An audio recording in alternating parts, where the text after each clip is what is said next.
Rasulullah sallallahu alaihi wasallam bersabda, sesiapa yang mati dalam keadaan dia tahu dengan yakin bahawa tiada Tuhan yang layak disembah selain daripada Allah Subhanahu wa taala, maka akan memasuki syurga. Sayyidina Utsman radhiyallahu anhu meriwayatkan bahawa Rasulullah sallallahu alaihi wasallam bersabda, sesiapa yang mati dalam keadaan dia tahu dengan yakin bahawa tiada Tuhan yang layak disembah selain Allah Subhanahu wa taala akan memasuki syurga. Sayyidina Abu Bakar radhiyallahu anhu berkata bahawa Nabi sallallahu alaihi wasallam bersabda, sesiapa yang bersaksi akan la ilaha illallah dalam keadaan hatinya membenarkan lidahnya, maka ia boleh memasuki syurga melalui mana-mana pintu pun yang dia kehendaki. Sayyidina Abu Bakar radhiyallahu anhu berkata bahawa Nabi sallallahu alaihi wasallam bersabda, sesiapa yang bersaksi akan la ilaha illallah dalam keadaan hatinya membenarkan lidahnya, maka ia boleh memasuki syurga melalui mana-mana pintu pun yang dia kehendaki.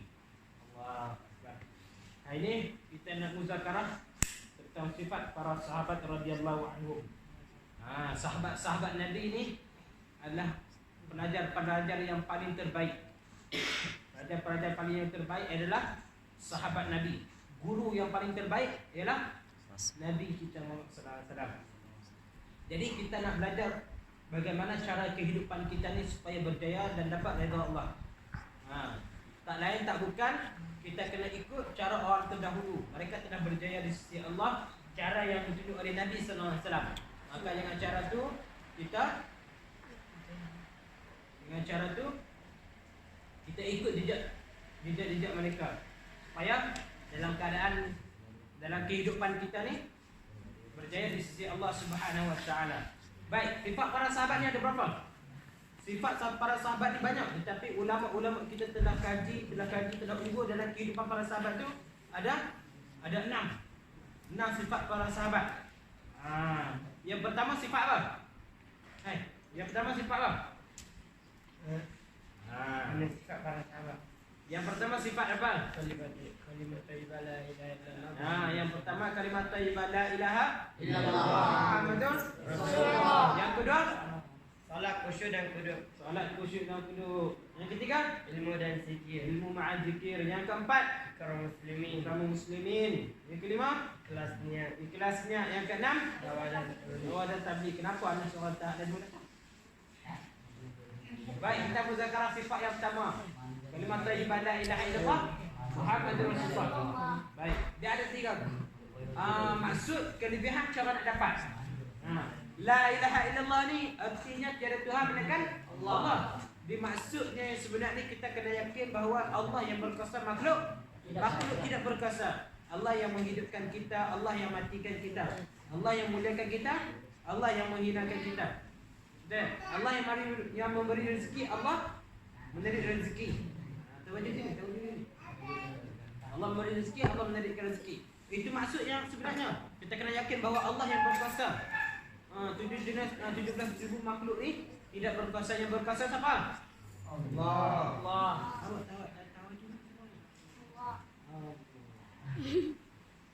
Yang berkuasa siapa? Allah yang berkuasa. Ya Allah Subhanahu wa taala yang berikan mudarat, dan Allah juga yang beri manfaat kehidupan manusia. Mudarat dan manfaat semuanya daripada Allah Subhanahu wa taala. Jadi kelebihan la ilaha illallah apa? Seperti hadis yang kita baca tadi. Siapa yakin bahawa tiada Tuhan melainkan Allah dengan yakin yang betul. Lidahnya berkata dengan yakin betul tiada Tuhan melainkan Allah, tetapi hatinya membenar betul. Dengan perbuatannya semua tu membenarkan. Dia mati keadaan macam tu, akhirnya dia akan masuk syurga. Mati yang keadaan bawa kalimat la ilaha illallah akan masuk ke syurga. Sayyidina Abu Bakar berkata, barang siapa yakin dalam kehidupan dan mati di akhir kalam, dia bawa yang kalimah lain. Di akhirat nanti dimasuk syurga. Dipilih pintu-pintu mana yang dikehendaki. Nak masuk pintu mana satu? Ikut suka dia. Syurga yang mana yang ingin dia masukkan, semua dia boleh masuk. Tetapi syarat dia mati dengan kalimah la ilaha illallah. Itu kelebihan. Cara nak dapat dia macam mana? Apa cara nak dapat? Kita kena usaha dalam kehidupan kita. Usaha macam mana? Mata kita sentiasa memandang kehebatan Allah SWT, mengagungkan dengan mata ini bahawa ini semua nikmat Allah, bahawa semua ini kebesaran Allah, kehebatan Allah. Mata kita, telinga kita sentiasa mendengar tentang kebesaran Allah, tentang kehebatan Allah, tentang keagungan Allah SWT. Akal kita ni berfikir. Akal kita ni berfikir tentang kehebatan Allah. Allah ciptakan langit, Allah ciptakan langit tanpa tiang. Allah ciptakan tujuh. Allah ciptakan binatang-binatang dalam lautan, berapa jenis? Dalam lautan pun berapa jenis? Kehebatan Allah kita fikir tentang kehebatan Allah, dan lidah kita ni sentiasa bercakap tentang kehebatan Allah. Sentiasa apabila kita lakukan perkara ini, insya-Allah kehebatan la ilaha illallah akan masuk dalam kehidupan kita. Jadi apabila sentiasa kita ucapkan, kita usahakan perkara tu, maka perkara tu di akhir kalam kita ni hampir-hampir kita nak mati, maka akan keluar la ilaha illallah. Ini kalau lori gula dengan lori kimia kalau insiden, dia keluar apa? Lori gula dia akan keluar apa? Gula. Lori kimia akan keluar kimia. Kita pun kalau kita selalu bercakap kehebatan Allah, keagungan Allah, mata kita memandang kehebatan Allah, akal kita berfikir tentang kehebatan Allah, telinga kita ni mendengar tentang kehebatan Allah. Apabila nanti di akhir kalam kita mati ni, la ilaha illallah, dakhalal jannah. Wajib syurga bagi dia. Dan kita sentiasa sebut perkara. Ini orang mati untuk mati ya, mati bersyurim, putih tengah badan. Kata ni nak mati apa? Nak rokok. Mati nak rokok. Sentiasa rokok kehidupan. Rokok. Ni kita kena jaga, semua pelajak ni kita kena jaga. Di akhir kalam ni kita tak tahu. Kita lahir kita tahu, tarikh kita lahir, kita orang sambut happy birthday to you kan. Orang semua sambut hari gembiranya. Setiap tahun orang sambut, orang bagi kek, bagi duit kat kita kan. Tapi tarikh mati, siapa tahu? Siapa tahu tarikh mati? Orang sakit pergi hospital, doktor kata, ni tuan, ni tak lama ni sakit 2 bulan lagi ya. Betul. Tuan ni akan mati.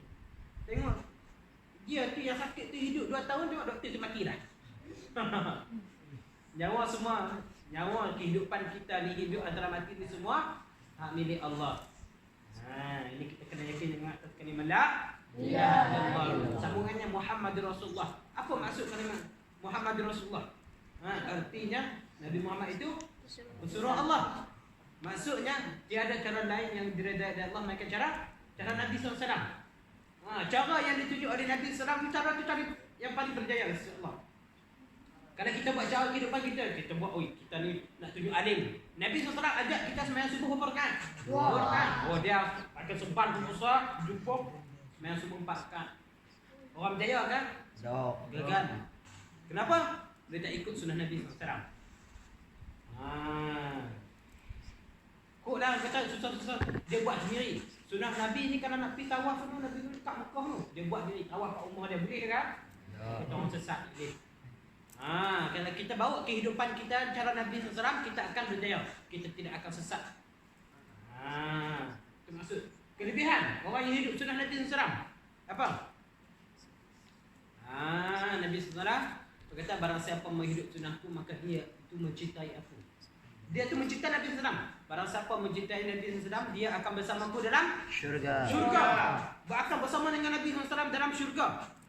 Ini kalau kita suka satu kumpulan. Dalam hadis yang lain berkata, barang siapa suka satu kaum tu, minat satu kaum tu, maka dia akan bangkit di akhirat nanti bersama kaum tu. Ini kita suka permainan bola sampai kita tinggalkan sembahyang kita, sampai kita tinggalkan zikir kita tinggalkan Quran kita lalaikan semua. Kita ingat bola, kita akan bangkit bersama orang peminat bola di akhirat nanti. Orang kafir, mereka tak sembahyang, mereka tak kenal Allah. Apabila mereka kembali di akhirat nanti, kita pun ikut mereka. Kita akan ikut mereka. Kalau kita bawa sunnah Nabi dalam kehidupan kita, di akhirat nanti kita akan bangkit bersama golongan Nabi kata dia akan bersama pun dalam syurga. Kita takut dia di akhirat nanti Nabi tak mengaku kita sebagai umat. Cara dapat dia, maka kita kena hiduplah sunnah Nabi dalam kehidupan kita. Sirah sarirah dalam kehidupan kita. Kita cara percakapan Nabi, pergaulan Nabi, pakaian Nabi, tingkah laku Nabi. Kan? Kita kena buat semua dengan ikut kehendak Nabi SAW. Semua tu cara berjaya. Akhlak Nabi macam mana, pakaian Nabi macam mana, perbuatan Nabi macam mana, makan minum Nabi macam mana, kita semua kena tahu. Malam-malam kemarin dulu kita ajak cara makan sunnah Nabi macam mana, betul tak? Nanti kita akan ajak cara tidur Nabi SAW, tidur cara Nabi itu macam mana. Kalau kita buat dalam kehidupan kita cara Nabi semua tu, kita akan dapat kejayaan. Dengar belajar semua. Kalau kita buat cara Nabi, tak sama dengan kehidupan Nabi. Kita makan, lembu makan tak? Lembu makan, kebab makan tak? Kebab makan.